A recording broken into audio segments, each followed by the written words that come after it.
Hello viewers, welcome back to Abby's Delight. இன்னைக்கு Abby's Delightல ஒரு சூப்பரான ரெசிபியான பன்னீர் மோமோஸ் தான் பார்க்க போகிறோம். இது ஒரு ஹெல்தியான ரெசிபின்னு சொல்லலாம்.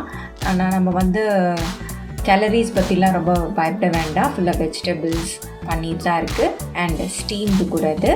நம்ம எதுவும் ஆயிலெலாம் யூஸ் பண்ணி ஃப்ரை பண்ணலை.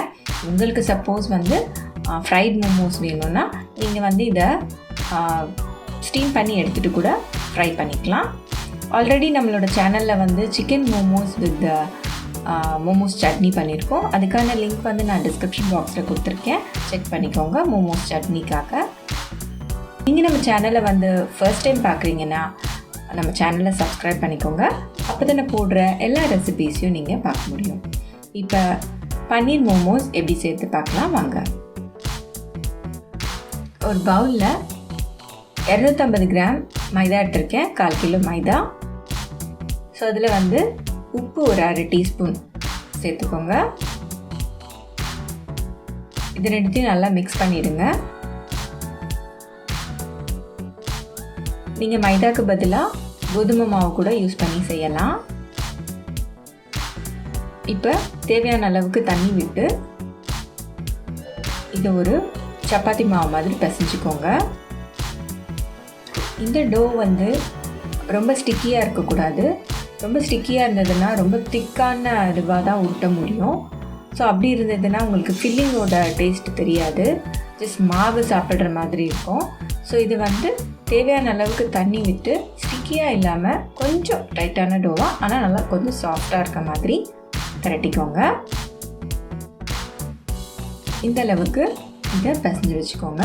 மைதா எப்போவுமே செகண்ட் டைம் நம்ம நீட் பண்ணும் போது தான் இன்னும் நல்லா சாஃப்ட் ஆகும். ஸோ இது ட்ரை ஆகாமல் இருக்கிறதுக்கு ஆயில் அப்ளை பண்ணி எடுத்து வச்சுருங்க.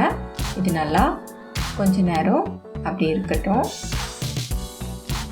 இப்போ நம்ம பன்னீர் ஃபில்லிங் ரெடி பண்ணிக்கலாம். ஒரு பவுல் எடுத்துக்கோங்க. இந்த பவுலில் நான் 100 கிராம்ஸ் கோஸ் அதை எடுத்து கட் பண்ணி வச்சுருக்கேன், அதை ஆட் பண்ணிக்கோங்க. அது கூட 4 மீடியம் சைஸ் வெங்காயம் பொடியாக நறுக்கி வச்சுருக்கேன், அதையும் சேர்த்துக்கோங்க. ஒரு கேரட், பெரிய சைஸ் கேரட், அதை துருவி வச்சுருக்கேன். வெங்காயத்தாள் 1/4 கப். வெங்காயத்தாள் நிறைய இருந்ததுன்னா நிறைய போடுங்க, இன்னும் நல்லாயிருக்கும். பச்சை மிளகாய் 3 பச்சை மிளகாய் பொடியாக சாப் பண்ணி வச்சுருக்கேன். பூண்டு ஒரு 10 பல் பூண்டு, நல்ல பெரிய பல் பூண்டு, அதையும் சாப் பண்ணி போட்டிருக்கேன். 1 டீஸ்பூன் உப்பு. இப்போ இது எல்லாத்தையும் நல்லா மிக்ஸ் பண்ணிவிடுங்க. இந்த கோஸ்லேயும் வெங்காயத்துலேயும் நல்லா தண்ணி விடும். ஸோ இது நல்லா தண்ணி இருக்கிற மாதிரி இருக்கும். அதை நம்ம ஸ்க்வீஸ் பண்ணி எடுத்துட்டோன்னா இந்த மோமோஸ் ரொம்ப நல்லா வரும். அதோடு நீங்கள் பண்ணும்போது அந்த மாவில் இந்த தண்ணி இறங்கி ஒரு மாதிரி சாகியான மாதிரி ஆகிடும். ஸோ அதை நம்ம ஸ்க்வீஸ் பண்ணி எடுத்துடலாம். இப்போ ஸோ இது போல் நல்லா மிக்ஸ் பண்ணி வச்சுருக்கேன். இன்னொரு பவுல் எடுத்துக்கோங்க. அது மேலே ஒரு ஒயிட் கிளாத் போட்டுக்கோங்க.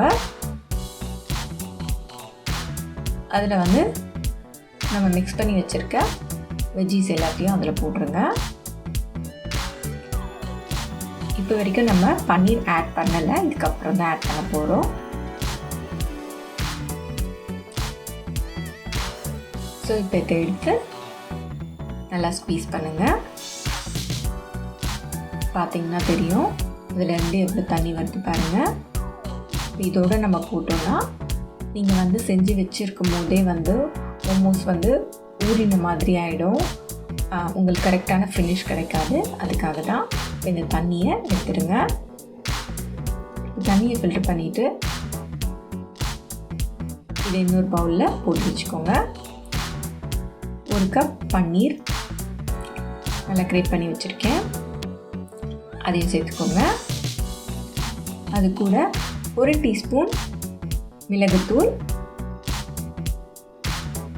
1/2 டீஸ்பூன் சிகப்பு மிளகாய்த்தூள், இல்லைன்னா சில்லி ஃப்ளேக்ஸ் கூட ஆட் பண்ணிக்கலாம், அதுவுமே நல்லாயிருக்கும். சோயா சாஸ் 1 டீஸ்பூன்,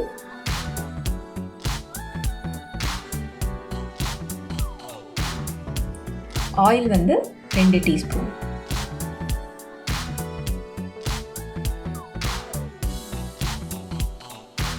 இப்போ இது நல்லா மிக்ஸ் பண்ணிக்கோங்க. உப்பு காரம் எல்லாம் இதில் கரெக்டாக இருக்கான்னு செக் பண்ணிக்கோங்க. இந்த ஃபில்லிங் ரொம்பவே டேஸ்ட்டாக இருக்குங்க. நீங்கள் அந்த மோமோஸ் சட்னியோடு வச்சு சுட சுட சாப்பிடும்போது செம்மையாக இருக்கும். நீங்கள் ட்ரை பண்ணி பாருங்கள். இது நல்லா மிக்ஸ் பண்ணி வச்சாச்சு. இப்போ இந்த மாவு வந்து ஒரு 20 மினிட்ஸ் கிட்ட ரெஸ்ட் ஆகிடுச்சு. இப்போ இதை எடுத்து திரும்பவும் ஒரு 5 மினிட்ஸ்க்கு நல்லா பிசைஞ்சிக்கோங்க. அப்போ தான் உங்களுக்கு வந்து நல்ல சாஃப்டான டோவாக அது வரும். இப்போ இது போல் சின்ன சின்ன உருண்டையாக எடுத்து உருட்டி வச்சுக்கோங்க. இப்போ தான் நம்ம திரட்டுறதுக்கு ஈஸியாக இருக்கும்.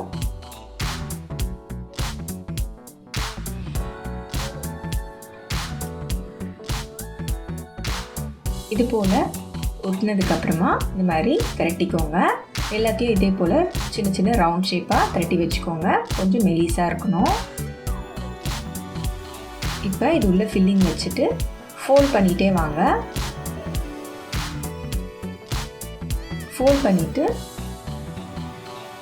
ஃபுல்லாக ப்ரெஸ் பண்ணிவிட்டு அதை உருட்டி இந்த பக்கமாக மடித்து சுருட்டி விடுங்க. இது ஒரு மெத்தட். இப்படியும் நீங்கள் செய்யலாம். அப்படி இல்லைன்னா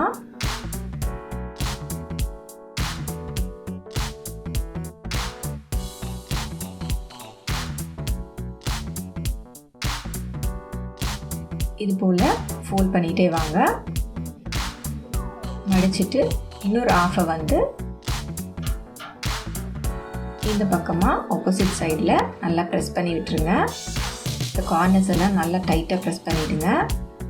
இல்லைன்னா ஓப்பன் ஆகிட்டு அதில் வந்து தண்ணியெல்லாம் உள்ள போகிற மாதிரி ஆகிடும், ஸ்டீம் பண்ணுற தண்ணி. ஸோ இது போல் எடுத்து வச்சுருக்கேன். இது எல்லாத்தையும் வந்து ஒரு 10 மினிட்ஸ்க்கு இட்லி குக்கர்லேயே போட்டு கூட நம்ம ஸ்டீம் பண்ணிக்கலாம். அவ்வளோதான், நம்மளோட பன்னீர் மோமோஸ் ரெடி. நீங்கள் இதை இந்த சட்னியோடு சாப்பிட்டு பாருங்கள். இந்த லிங்க் வந்து டிஸ்கிரிப்ஷன் பாக்ஸில் இருக்குது, செக் பண்ணிக்கோங்க. உங்களுக்கு நான் போடுற ரெசிபீஸ் எல்லாம் பிடிச்சிருந்ததுன்னா என்னோடய சேனலை லைக் பண்ணுங்கள், ஷேர் பண்ணுங்கள், கமெண்ட் பண்ணுங்கள். தேங்க்யூ ஃபார் வாட்சிங்.